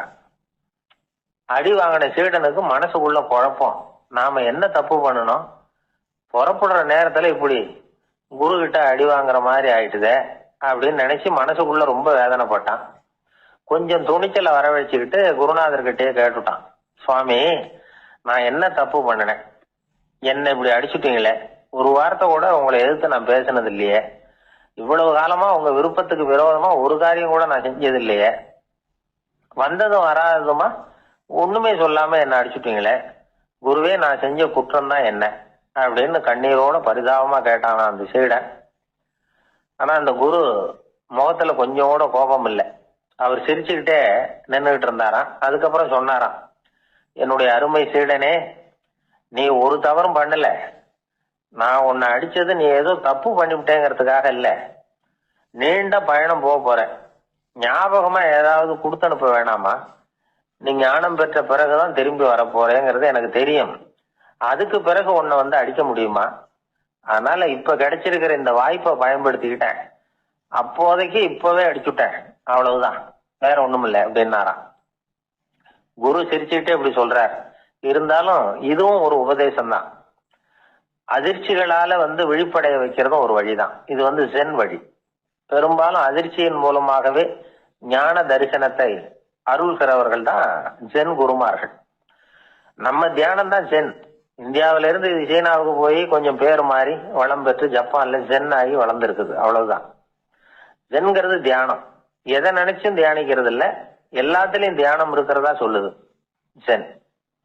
பேசுறது, இருக்கிறது, நடக்கிறது, சாப்பிடுறது, சிரிக்கிறது, தூங்குறது, தொழில் செய்யறது அல்லது சும்மா இருக்கிறது எல்லாமே தியானம் தான். ஜென்கிறது ஒரு சுய தரிசனம், தன்னைத்தானே அடையாளம் கண்டுகொள்கிறது தான் அது. இல்லாத எதையும் தேடி கண்டுபிடிக்கிறது இல்ல. சென் மார்க்கத்தை பத்தி ஓஷோ என்ன சொல்றாரு தெரியுமா? காணாமல் போன தன்னுடைய மூக்கு கண்ணாடி தன்னுடைய மூக்கின் மேல் இருப்பதை கண்டுகொள்வது போன்றது சென் அப்படிங்கிறார். நம்மால் ஒருத்தர் இன்னொருத்தர் முகத்தை ரொம்ப நேரமா உத்து பார்த்துக்கிட்டு இருந்தார். என்ன பாக்குறீங்கன்னாரு அவரு. நீங்க போட்டிருக்கீங்களே மூக்கு கண்ணாடி, அதை தான் பாக்குறேன்னாரு இவரு. நீங்க அப்படி பாக்குறதுக்கு விசேஷ காரணம் ஏதாவது உண்டான்னு கேட்டார் இவர். உண்டுன்னார். என்னன்னு கேட்டார். நேத்திக்கு காணாம போன என்னோட மூக்கு கண்ணாடி அது அப்படின்னாராம். ஒரு ஊர்ல ஒரு ராஜா இருந்தார். அவர் ஒரு பூனை வளர்த்தார். ரொம்ப செல்லமா அவர் அந்த பூனையை வளர்த்தார். அவர் என்ன பண்ணுவார் தெரியுமா? இரவு நேரத்தில் அந்த பூனையோட தலையில ஒரு விளக்க வச்சிருவார். அந்த பூனை ரொம்ப ஜாக்கிரதையா அந்த விளக்கு கீழே விழுந்துடாம பார்த்துக்கும். தலையை ஆட்டாம ரொம்ப நிதானமா ராஜா பின்னாடி நடந்து போய்கிட்டே இருக்கும். அந்த விளக்கு வெளிச்சத்துல எல்லா வேலைகளையும் செஞ்சிருவார். கையில ஒரு விளக்க தனியா எடுத்துட்டு போக வேண்டிய அவசியமே இல்லை. விளக்க தூக்கிட்டு போற வேலையை அந்த பூனை பார்த்துக்கும். அதனால ராஜாவுக்கு அந்த பூனை மேல ரொம்ப பிரியம். மந்திரிகளை எல்லாம் கூப்பிட்டு அவங்க கிட்ட சொல்லுவார், பாத்தீங்களா இந்த பூனை எவ்வளவு விசுவாசமா நடக்குது, என் பேர்ல எவ்வளவு மரியாதை பாத்தீங்களா அதுக்கு அப்படிம்பார். இதை கேட்டுவிட்டு அங்கிருந்த அமைச்சர்கள் ஒருத்தர் சொன்னார், மன்னா நீங்க சொல்றது சரிதான், இருந்தாலும் இந்த பூனையோட விசுவாசத்தை நாம கொஞ்சம் சோதிச்சு பார்க்க வேண்டியிருக்கு அப்படின்னாராம். சரி, உங்க ஆசையை ஏன் கெடுக்கணும், நல்லா சோதிச்சு பாருங்க அப்படின்னு சொல்லிவிட்டார் ராஜா. உடனே அந்த அமைச்சர் என்ன பண்ணார் தெரியுமா? எங்கேயோ புறப்பட்டு போனார். ஒரு 5-6 எலிகளை பிடிச்சிட்டு வந்தார். அரண்மனையில் ராஜா ஏதோ வேலை பார்த்துக்கிட்டு இருக்கிறாரு. பக்கத்தில் அந்த பூனை ரொம்ப பணிவாக நின்றுக்கிட்டு இருக்குது. அது தலையில் விளக்கு எரிஞ்சிக்கிட்டு இருக்கு. அமைச்சர் தான் பிடிச்சிட்டு வந்த எலிகளை அந்த பூனை பார்வையில் படுறது மாதிரி எதிரில் விட்டார். அந்த எலிகள்லாம் அங்கேயும் இங்கேயும் ஓட ஆரம்பிச்சுது. அதை பார்த்தது பூனை, அவ்வளவுதான். தலையில் இருக்கிற விளக்கை பற்றியும் கவலைப்படலை, ராஜாவை பற்றியும் கவலைப்படல. ஒரே பாய்ச்சலாக பாஞ்சு எலிகளை துரத்த ஆரம்பிச்சுட்டுது. தலையில் இருந்த விளக்கு எங்கேயோ போய் விழுந்தது, அணைஞ்சு போச்சு. இருட்டில் ராஜா தடுமாற ஆரம்பிச்சுட்டார். இந்த சமயத்தில் அந்த அமைச்சர் மறுபடியும் விளக்கை ஏற்றினார். வெளிச்சம் வந்தது. அதுக்கப்புறம் அந்த அமைச்சர் பேசினார், அரசே பூனையோட விசுவாசத்தை பார்த்தீங்களா? எலி அது கண்ணில் படுற வரைக்கும் தான் விசுவாசமாக இருந்தது. அது மாதிரி எலியை பார்த்ததும் எல்லாத்தையும் விட்டுட்டு அதை துரத்த ஆரம்பிச்சுட்டு பார்த்தீங்களா? தான் அந்த பூனையை பற்றி நினைச்சது தப்புங்கிறது அதுக்கப்புறம் தான் அந்த ராஜாவுக்கு புரிஞ்சுதான். சரி, இப்போ எதுக்கு இந்த கதையெல்லாம் அப்படிங்கிறீங்களா? இந்த பூனை மாதிரி தான் நம்ம மனசும். மனசை எவ்வளவுதான் பயிற்சி கொடுத்து பக்குவமாக வச்சிருந்தாலும் பார்க்கறதுக்கு பரமசாது மாதிரி தான் இருக்கும். பார்க்க வேண்டியதை பார்த்துட்டுதுன்னா பாஞ்சிரும். இந்த பூனை மாதிரி புலன் இன்ப பொருள்கள் கிட்டாத வரைக்கும் மனம் அடங்கி இருக்கிறது மாதிரி தான் தெரியும். கொஞ்சம் வாய்ப்பு கிடைச்சாலும் அது குதிக்க ஆரம்பிச்சிடும், தப்பு பண்ண ஆரம்பிச்சிடும். பெரிய பெரிய முனிவர்கள் வாழ்க்கையில் நடந்த வீழ்ச்சி இதை தான் நிரூபிக்குது. புலன்களின் ஆற்றல் அதிகம். அதனால மனக்கட்டுப்பாடு பயிற்சிகளில் ரொம்ப எச்சரிக்கையாக இருக்கணுங்கிறார் சுவாமி சிவானந்தர். மது பழக்கத்தையே விட்டுவிட்டேன்னு உறுதியாக இருப்பான். கடை கண்ணில் பட்டுவிட்டதுன்னா கால் அவனை கேட்காமலே இழுத்துக்கிட்டு உள்ளே போயிடும். இதுதான் மனசுங்கிறது. அதுதான் அந்த ராஜா வளர்த்த பூனை. நம்மால் ஒருத்தன் அந்த ராஜா பூனை தலையில் விளக்க வச்சது மாதிரி இவன் தன்னுடைய தலையிலேயே ஒரு விளக்கை ஏற்றி வச்சுக்கிட்டு என்னத்தையோ தேட ஆரம்பித்தான். தேடிட்டு இருக்கிறான். தலையை ஆட்டாமல் நிதானமாக நடந்து ரொம்ப நேரமாக தேடிட்டு இருக்கிறான். அந்த சமயம் அங்கே வந்த ஒருத்தர், என்னத்தை தேடுறீங்கன்னு கேட்டார். அதுதான் மறந்து போச்சு அப்படின்னு இழுத்தான். சரி, கொஞ்சம் இப்படி உட்காருங்க, ஞாபகம் வந்ததும் தேட ஆரம்பிக்கலாம் அப்படின்னார் அவர். இவன் கொஞ்ச நேரம் உட்காந்து யோசிச்சான். அப்புறம் திடீர்னு எழுந்திரிச்சான். ஞாபகம் வந்துட்டுதுன்னா. என்னன்னு கேட்டார். எங்கள் வீட்டில் இருந்த விளக்கை எங்கே வச்சேன்னு தெரியல, அதை தான் தேடிட்டு இருக்கிறேன், ஏற்றி வைக்கலாம்னு பார்க்குறேன் அப்படின்னா. ஒரு ராஜா இருந்தார். நாடு பூராவும் நிறைய மரங்களை நட்டு வளர்க்கணுங்கிறது அவரோட ஆசை. தானே அதுக்கு முன்மாதிரியாக இருக்கணும்னு நினைச்சார். அரண்மனையை சுற்றி மரங்களை நட்டு வளர்த்தார். இதை பார்த்துட்டு ஜனங்களும் அவங்கவுங்க வீட்டை சுற்றி மரக்கன்றுகளை நட்டு வளர்த்தாங்க. கொஞ்ச காலத்தில் ஊர் பூரா பசுமையாக மாறிச்சு. எல்லாருக்கும் சந்தோஷமாக இருந்தது. இது ஒரு பக்கம் இருக்கட்டும். இப்போ நான் சொல்ல போகிற கதை வேற. அதாவது அந்த ராஜா ஒரு நாள் தன்னுடைய அரண்மனையை சுற்றி இருக்கிற விதவிதமான மரங்களை எல்லாம் போய் பார்த்தார். எப்படி இருக்கிறீங்க அப்படின்னு ஒவ்வொரு மரத்துக்கிட்டையும் விசாரிச்சாராம். எந்த மரமும் சந்தோஷமா இருக்கிறதா தெரியல. அதுக்கும் மனசுல ஒரு குறை. முதல்ல ஆலமரத்துக்கிட்ட போனார். அது சொல்லிச்சு, மண்ணா நான் நல்லா பெருசா வளர்ந்துருக்கிறேன், அடர்த்தியா இருக்கிறேன், கிளையெல்லாம் 4 பக்கமும் நல்லா படர்ந்து தான் இருக்குது, இருந்தாலும் எந்த பிரயோஜனமும் இருக்கிறதா தெரியல எனக்கு. என்னுடைய பழம்லாம் ரொம்ப சின்னதா இருக்குது, என் கண்ணுக்கு சரியா புறப்பட மாட்டேங்குது. நான் இருக்கிற சைஸுக்கு என்னுடைய கிளையில இருக்கிற பழம்லாம் எவ்வளவு பெருசா இருக்கணும், அது இத்தனூண்டு இருக்கிறது எனக்கு பெரிய அவமானமா இருக்கு. இப்படி இங்க நின்றுகிட்டு இருக்கிறதே ரொம்ப கூச்சமா இருக்கு. ஒரு நல்ல புயல் வந்ததுன்னா பேசாம சாஞ்சு விடலாமான்னு பாக்குறேன் அப்படின்னு புலம்புது ஆலமரம். சரி இருக்கட்டும்னு நினைச்சுக்கிட்டு ராஜா அடுத்தபடியா ஒரு அத்தி மரத்துக்கிட்ட போனார். அதுவும் புலம்ப ஆரம்பிச்சுட்டுது. நான் கூட பெரிய மரம் தான், இல்ல இலையெல்லாம் அழகா தான் இருக்குது, பழம் அழகா இருக்குது, இருந்தாலும் உள்ள விஷயம் இல்லையே, அத்தி பழத்தை புட்டு பார்த்தா அத்தனையும் சொத்த அப்படின்னு பழமொழியே உண்டாயிட்டுதே. இப்படி ஒரு கெட்ட பேரோட நான் இருக்கணுமா அப்படின்னு புலம்புது அது. சரி இது இருக்கட்டும் அப்படின்னு சொல்லி அடுத்தபடியாக வேப்ப மரத்துக்கிட்ட போனார். அது தன்னுடைய வேதனையை வெளியிட்டது. எனக்கு எவ்வளவோ மருத்துவ குணங்கள்லாம் இருக்கிறதா சொல்லிக்கிறாங்க, இருந்தாலும் என்ன பிரயோஜனம்? என்னுடைய பழத்தை மனிதர்கள் யாரும் விரும்பி சாப்பிட்றது இல்லையே அப்படின்னுது. ராஜா அடுத்தாப்புல இருந்த ஒரு பனை மரத்துக்கிட்ட போனார். நான் நல்லா உயரமாக தான் வளர்ந்துருக்கிறேன், மற்ற மரங்கள்லாம் என்னை வந்து அண்ணாந்து தான் பார்க்கணும், இருந்தாலும் என்கிட்ட நிழலுக்காக யாரும் வந்து ஒதுங்கிறது இல்லையே அப்படின்னுது. என்ன இது எல்லா மரமும் இப்படி திருப்தி இல்லாமல் இருந்துகிட்டு இருக்குதே அப்படின்னு நினச்சிக்கிட்டே ராஜா அடுத்தபடியாக அங்கே இருந்த ஒரு பைன் மரத்துக்கிட்ட போனார். அழகாக உயரமாக பசுமையாக தான் இருந்தது, ஆனால் பழமோ பூவோ கிடையாது. அதை நினச்சி அது வருத்தப்பட்டுக்கிட்டு இருக்குது. ஓக் மரம் அது ஒன்று நின்றுட்டு இருந்தது. அது என்ன சொல்லிச்சுன்னா, இலையுதிர் காலத்தில் என் மேலே இருக்கிற எல்லா இலைகளும் உதிர்ந்து போடுது, முடி கொட்டின மனிதர்கள் மாதிரி மொட்டையாக நான் நிற்க வேண்டி இருக்குது, என்ன வாழ்க்கை இது அப்படின்னு சொல்லி அழுத்துக்கிட்டது. சரி புளிய மரம் என்ன சொல்லுது பார்ப்போம்னு அதுகிட்ட போனால், என்னுடைய நிழலில் யாருமே தங்க மாட்டாங்க, உடம்புக்கு சூடுன்னு ஒதுங்கி போயிடுவாங்க, அடிமரத்தை பார்த்தீங்கன்னா பட்டையெல்லாம் உறிஞ்சி பார்க்கறதுக்கே கேவலமாக இருப்பேன் அப்படின்னுது அது. முருங்கை மரம் என்ன சொல்லிச்சு தெரியுமா, என்னுடைய இலை காயெல்லாம் சாப்பிட்றவங்களுக்கு சத்து கொடுக்கறது வாசம் தான், ஆனால் என் உடம்புல சத்தே கிடையாது, கொஞ்சம் வேகமாக காற்று அடிச்சதுன்னா முறிஞ்சி விழுந்துடுறேன், என்ன வாழ்க்கை இது அப்படின்னு சொல்லி அது வருத்தப்பட்டது. ராஜா யோசனை பண்ணார், என்ன இது மரங்கள் வந்து பூமியின் வரங்கள்னு சொல்கிறோம், மழை பெய்யறதுக்கு அதுதான் காரணம், பூமி செழிப்பாக இருக்கிறதுக்கும் அதுதான் காரணம், வீடு கட்டுறதுக்கு மரம், நாற்காலி செய்ய உபயோகப்படுத்துறதுக்கும் அதுதான் உபயோகப்படுது, மனுஷனுக்கு வேண்டிய ஆகாரங்களையும் கொடுக்குது, இப்படிலாம் இருந்தும் எல்லா மரமும் நிம்மதி இல்லாமல் இருந்துகிட்டு இருக்குதே அப்படின்னு நினைச்சார். அப்போ அங்கே இருந்த ஒரு மகிழ மரம் அவர் கண்ணில் பட்டுது. அந்த மரம் மட்டும் கொஞ்சம் நிம்மதியாக மகிழ்ச்சியாக இருக்கிறது மாதிரி தெரிஞ்சுது. உடனே ராஜா அதுகிட்ட போனார். உனக்கு மனசில் எதுவும் குறை இல்லையான்னு கேட்டார். இல்லை, நான் சந்தோஷமாக தான் இருக்கேன்னு அந்த மகிழ மரம். அப்படியான்னு ஆச்சரியமாக கேட்டார் ராஜா. ஆமாம் மன்னா, இந்த இடத்துல நீங்கள் ஒரு முருங்கை மரத்தையோ வேப்ப மரத்தையோ கூட நட்டிருக்கலாம், ஆனால் இந்த இடத்துல நடுறதுக்கு என்ன தேர்ந்தெடுத்திருக்கிறீங்க, அதுவே எனக்கு பெருமை, அதுவே எனக்கு திருப்தி அப்படின்னு தான் மகிழ மரம். மகிழ மரம் சாதாரணமாக தான் இருக்கும், இளம் மஞ்சள் நிறத்தில் பூக்கள், அது காய்ந்தும் மனம் வீசும். மகிழ மரம் மாதிரி மன திருப்தியோடு வாழறதுக்கு நாம் கற்றுக்கணுமா. நாம் இந்த உலகத்தில் ஒரு நாயாவோ நரியாவோ கூட பிறந்திருக்கலாம், மனுஷனாக பிறந்திருக்கிறோம், அதுவே பெருமை தானே. இந்த நிறைவு தான் மகிழ்ச்சியின் ரகசியம். ஒரு பையன் அப்பா கிட்ட போய், அப்பா நீங்கள் இந்த உலகத்தில் ஒரு மனுஷனாக பிறந்தது என்னோட அதிர்ஷ்டம் நானா. ஏண்டா அப்படி சொல்கிறேன்னு இருக்கார் அப்பா. நீங்கள் ஒரு கரடியாக பிறந்திருந்தா இந்நேரம் நானும் ஒரு கரடி குட்டியாக தானே இருந்திருப்பேன் அப்படின்னு நானா பையன்.